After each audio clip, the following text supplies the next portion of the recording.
Hello and welcome to Creating Disciples. We are so excited that you have joined us today. We're going to be looking at a church, and not just any church, one of the 7 churches that we find in the book of Revelation. So once again, thank you for joining us, and we hope you enjoy. Have you ever been somewhere where it's like easy to compromise? Perhaps easy to compromise on your own beliefs and morals and ideas. You think, oh, what's the big deal? What difference will it make? I can compromise. Well, there's a story, and as the story goes, many, many years ago, Ivan, the 15th of Russia, I believe it was the Great of Russia, was looking for a wife. And he looked for a wife near and far, and finally he found one. He found one who happened to be the daughter of the ruler in Greece. And he was very happy with this arrangement, as was the ruler of Greece. And he said, okay, come down here, marry my daughter. We'll have an alliance. It'll be great. And so Ivan, along with his 500 men who were part of his palace guard, his 500 best fighting men, made the journey down to Greece. Well, when they got down there, they ran into a problem. You see, the father of the woman that Ivan was going to marry said something to Ivan. He said, listen, you can marry my daughter under one condition. The only way I'm going to allow it is if you become a part of the Greek Orthodox Church. So Ivan said, okay, I'll do it. I'll become a baptized member of the Greek Orthodox Church and I'll marry your daughter. Well, his 500 best fighting men who had come with him thought, well, we want to do the same thing. We also want to become part of the Greek Orthodox Church if our Tsar is going to be doing that too. And so they got all the logistical things together, and these 500 men were like, okay, we're going to do this. So they took a crash course in the Greek Orthodox faith, and they were all ready. Well, you can imagine the scene. There are 500 men in their armor and in their weapons getting into the Mediterranean Ocean, or into the Mediterranean Sea, with 500 priests there ready to baptize them. And then something happened. You see, the priest of the Greek Orthodox Church said, we in this church don't allow professional soldiers to be a part of the church. If you're going to be baptized into this church, you must give up your profession. Well, Ivan would have none of that. He said, no way. These are my best men. I'm not going to allow them to give up their profession to become part of the church. And so they went back and forth a while, and finally, they reached a compromise. And so there they were, the 500 men in the water with the 500 priests also in the water, ready to baptize these men. Well, as they did so, as the Greek Orthodox practices baptism by full immersion, the priests baptized these men. And as they did so, each of the 500 men held their right hands and their swords out of the water as they were being baptized.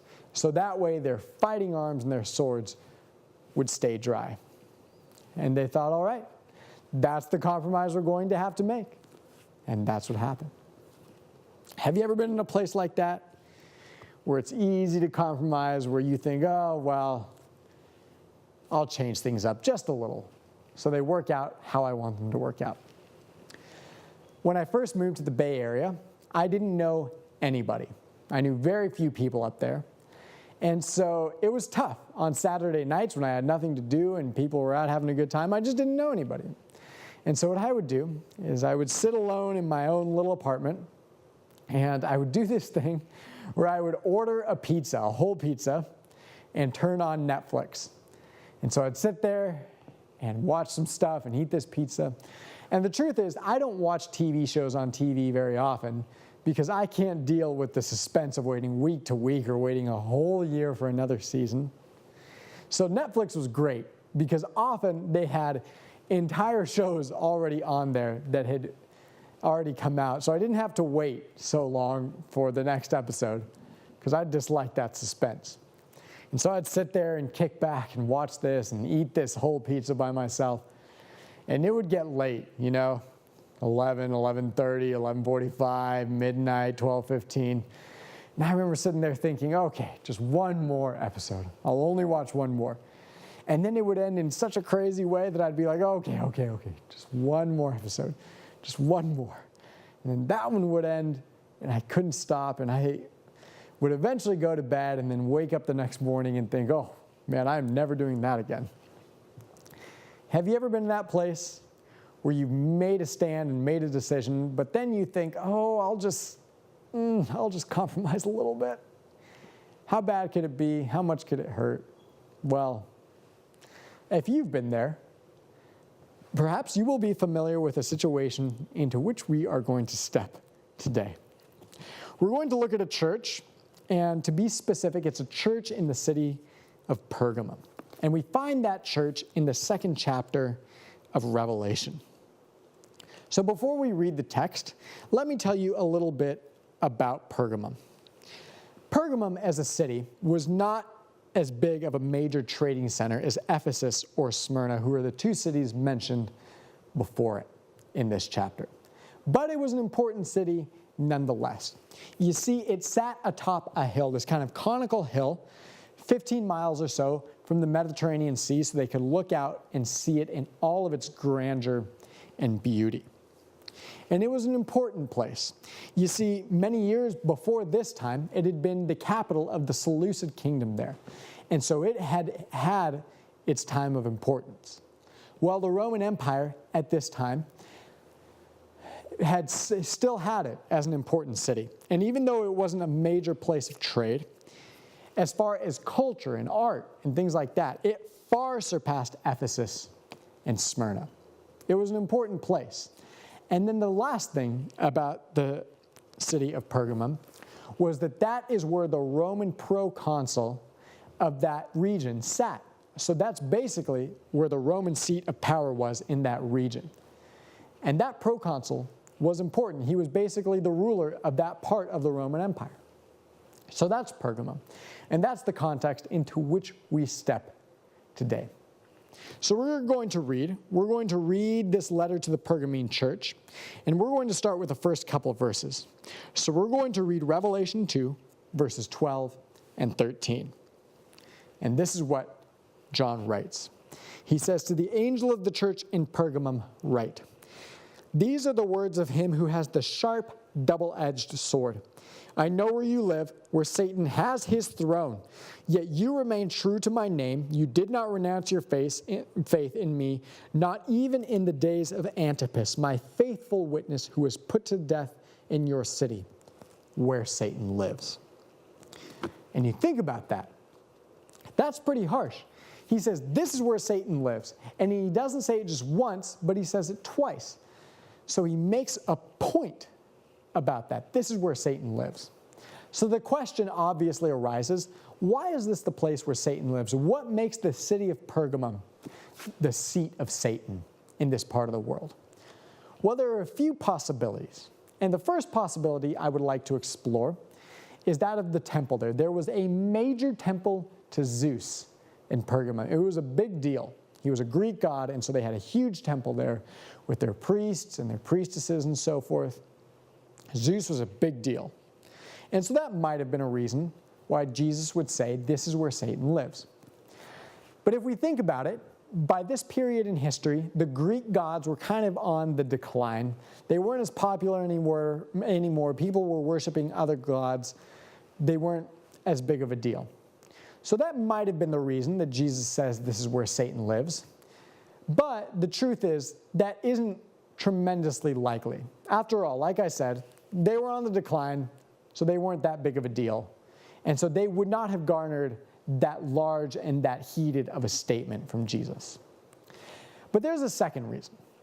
You see, there was another god there in Pergamum, a Greek god by the name of Asclepios. And Asclepios is not as well known to us, but he would have been very important to the people in that city. You see, Asclepios was the god of healing, and he was referred to sometimes as Asclepios the Savior, and his insignia had a snake on it. So that might have been the reason.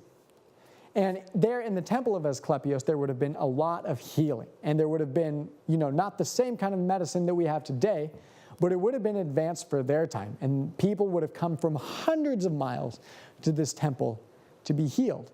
and to have their equivalent of doctors look at these people and help them out. And for their time, they were pretty good. But again, I'm not sure that Asclepius and his temple, even with all the symbolism, would have garnered that type of statement. You see, the Christians would have looked at Asclepius and realized that he was not their God, and he was somebody else. But they probably would have been at least sympathetic to a good cause. So even though Asclepius is there in Pergamum and surrounds the Pergamene church, that's probably not why Jesus would have said, this is the place where Satan lives. But there's a third and final reason that I think is probably the most likely.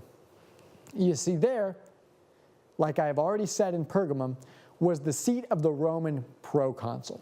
And in Rome, there was something that was required of every person under the Roman reign. And that was this, that they had to worship Caesar, and they had to declare Caesar as Lord.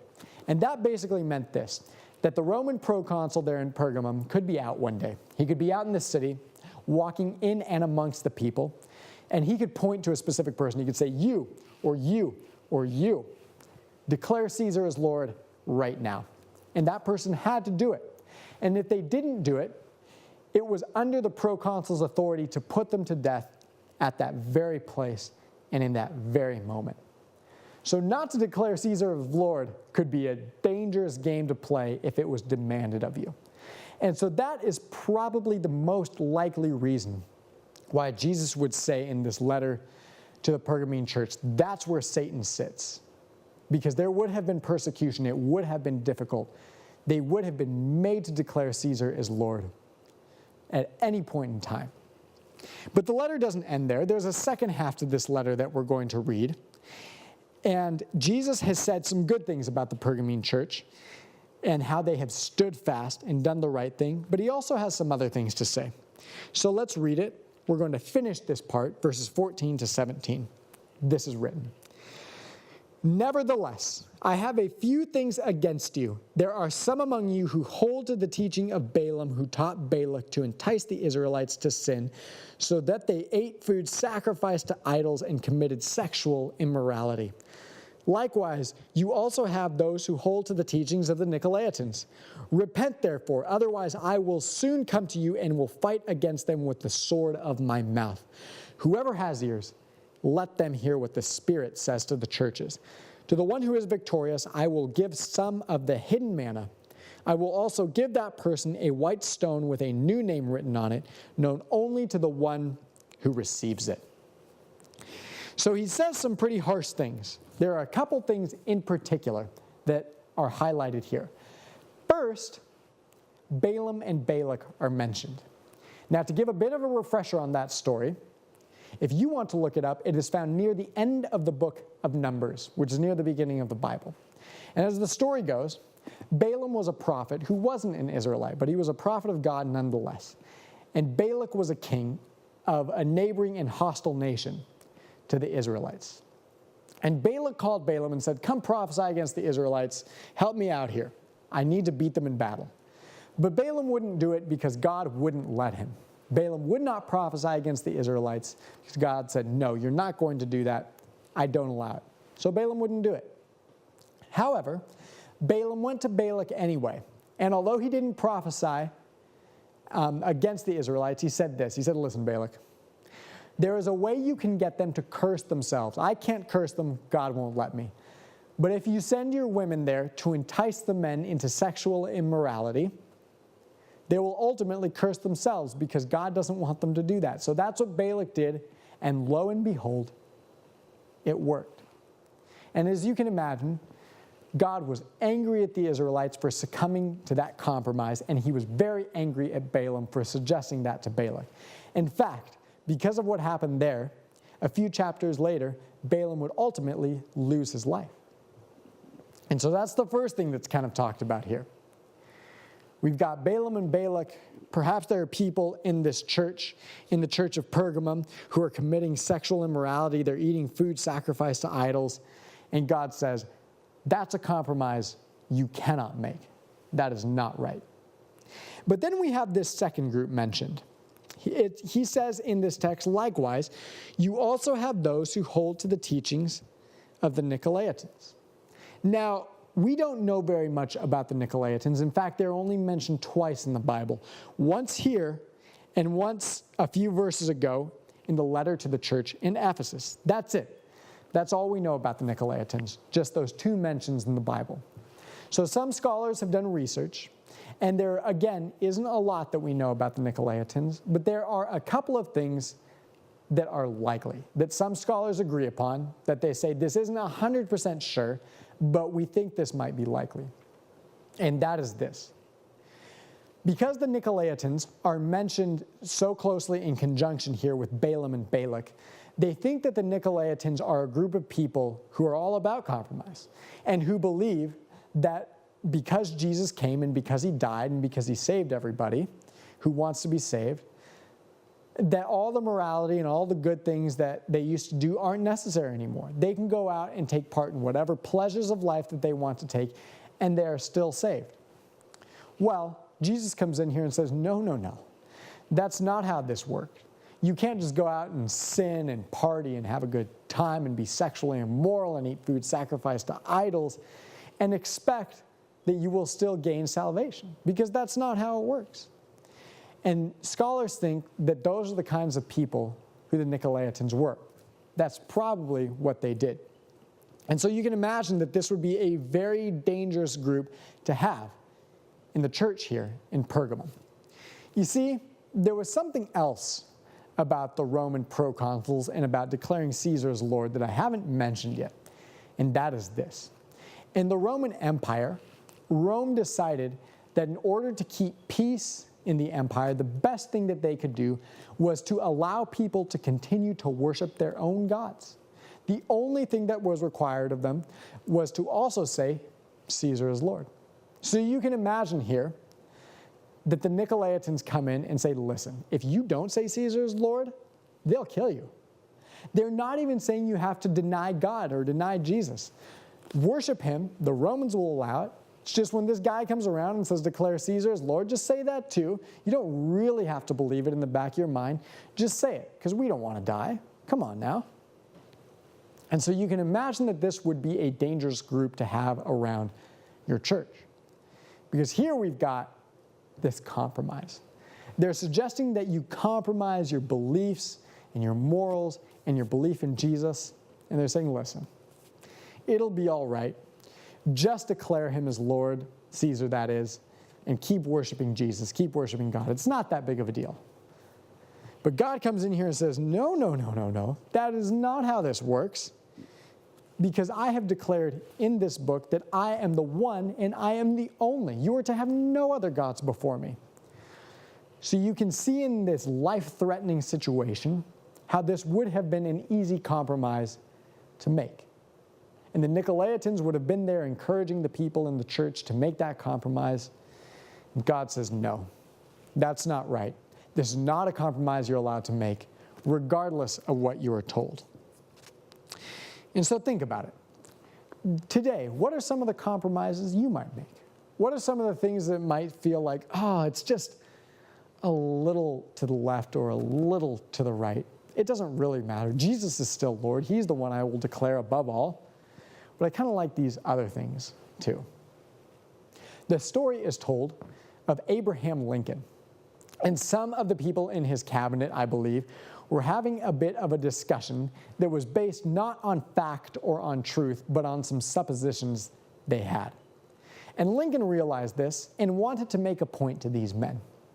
So he came to them and said, listen, if we called a tail a leg, how many legs would a sheep have? And of course they quickly answered, 5. And Lincoln answered back at them and said, no, the sheep would still have 4 legs. Calling a tail a leg doesn't make it a leg. And that's an important thing to remember. Remember what is true. Remember in your mind what is the actual reality. Don't compromise. Don't call things what they're not. Don't compromise with your honesty or with the truth, because Jesus won't allow it. Don't lie, he says. That's wrong. Do not bear false witness. That's a compromise we cannot afford to make. I'm also reminded of another story. the famous basketball player and widely considered to be the best of all time, Michael Jordan, writes in his book, Driven from Within, a story. He writes a story when he was going to visit a friend of his who at that time was the president of the NBA's Charlotte Bobcats. And he said he and this friend were going out to dinner, and he didn't have anything to wear. So his friend said, oh, just check the closet. I've got some things in there. There's something you can wear. And so Jordan went to the closet, and he opened it up, and he noticed something funny. He saw a bunch of apparel from Nike, which is a company with which Michael Jordan has a lucrative contract. So Nike is his brand. But then he noticed something else. He saw also a bunch of clothing from Puma. You see, the president of the Charlotte Bobcats also had a close relationship with ex-NBA player Ralph Sampson, who was a spokesperson and who had a contract with Puma. Well, Jordan didn't like that, so he took all the clothes from Puma and he brought them out to the living room and laid them on the floor. And then he went to the kitchen and he brought out a butcher's knife. And he took that butcher's knife to all those Puma apparel clothing things and cut them all up into shreds. And then he took all those things and threw them out in the dumpster. And he said to his friend, listen, you're either with me or you're against me. There's no riding the fence. And that's kind of the same thing that Jesus is saying here. He's saying you're either with me or you're against me. There's no compromise. There's no riding the fence. You can't have it one way and the other way. That's not how this works. That's just the reality of this life. That's the way it is. And it might seem harsh, and it might seem demanding, and it might be difficult for us to do. But that's just the way it is. That's where we stand. We must stand firm. And sometimes it's hard. But the truth is, faithfulness is a funny thing. Standing firm, although it's difficult, isn't always so difficult, and it's not always a huge deal. Late preacher, author, and storyteller Fred Craddock tells that we all like to think that we're faithful, and we all like to be there, and we all like to give it our all, and we think that if Jesus called us to give our lives, that we would like to be a martyr for him and for his kingdom. And the truth is, if we were called to give our lives, many of us would and many of us could. But Craddock says this. We think, he says, that giving our all to the Lord is like taking $1,000 and laying it on the table. Here's my life, Lord. I'm giving it all. But the reality, said Craddock, for most of us is that he sends us to the bank and has us cash in the $1,000 for quarters. And we go through life putting out 25 cents here and 50 cents there. Just little pieces of faithfulness all through life. And the truth is, for many of us, it might feel like it would be easier to give away the $1,000 to God in one fell swoop. And it probably is. But giving out the 25 cents here and the 50 cents there can be tough. John Fisher, when he writes for Christianity Today, says this about compromise. Worldly compromise is so hard to find. It is not an issue that you easily identify, fight, picket, or bomb. It's slippery. It's elusive. It conceals itself in the highest places and wraps its evil tentacles around the most bedrock truth. It disguises itself with much good intention, and when uncovered, it excuses itself repeatedly with helpless cries of fatalism. Compromise is primarily a heart issue, and this is what makes it so hard to find. How do you examine the heart? Well, I guess the question is then, how do we stand firm? How do we do that? How do we not compromise? And so we asked the question of the church of Pergamum, will they stand firm in the face of great compromise? And these issues that also faced Balaam and Balak, when these people, the Nicolaitans, are coming around and say, oh, just compromise a little here and a little there. You can still declare Jesus is Lord. He's the number one. He's the God we worship. But just say Caesar's Lord too. You don't want to die after all. It's not that big of a deal. Will they stand firm? And then the question inevitably arises, will you stand firm? Because the opportunity will arise for you. When you're out playing basketball and you saw the ball go out of bounds and you kind of managed to save it and nobody else noticed, will you stand there and say, yeah, it's out on me? Or will you argue and say, no, it's not out. I kept it in. Or maybe you'll be in the grocery store and you'll be sitting there and you see that the cashier accidentally overchanged you and gave you $10 instead of the $7 you actually were supposed to get back. Will you just sit there and say, oh, it's my lucky day, $3 extra? Or will you go and pull those $3 bills out and say, oh, thank you, but you actually don't owe me this. This is too much. Or perhaps you'll be in school and you'll be doing that quiz or that test in class, and you'll look up for a second and accidentally notice your classmate's answer and then change yours because you know they're right. So what's it going to be? There's a great or there's a small decision before you. And as Craddock said, most of us won't have that $1,000 moment. There are a few of us, very few, probably not you and probably not me, but somebody out there who will have that chance. We like to admire those people, the Jim Elliots and the Richard Wurmbrands and the Mother Teresas, the people who went out there and gave it their all in one shot, laid $1,000 out on the table and said, this is my life, Lord. To you I give it. Take it all. But for most of us, it won't be anything like that. For most of us, it'll be on the basketball court or in the grocery store, in the classroom, or in the home, or when we're traveling. For most of us, it'll be a quarter at a time, 50 cents at a time, $1 here, 25 cents there. It won't be in these huge and major moments. But that's the reality of faithfulness, and that's the reality of compromise. Most of us wouldn't compromise in the huge moments, but a lot of us compromise in the small ones because it's easy. It doesn't make a big difference. It's not that big of a deal. That's just the reality. So as you go today, as you live your life, wherever it may be and whatever you may do, whether it's school, work, home, anywhere else, interacting with friends, with family, you probably don't have $1,000 in your wallet to give, but I know what you do have, and that is a quarter in your pocket, a small but also a large gesture, where you will be faithful, where you will decide not to compromise, where you will do what is asked of you as God asked it. So do just that.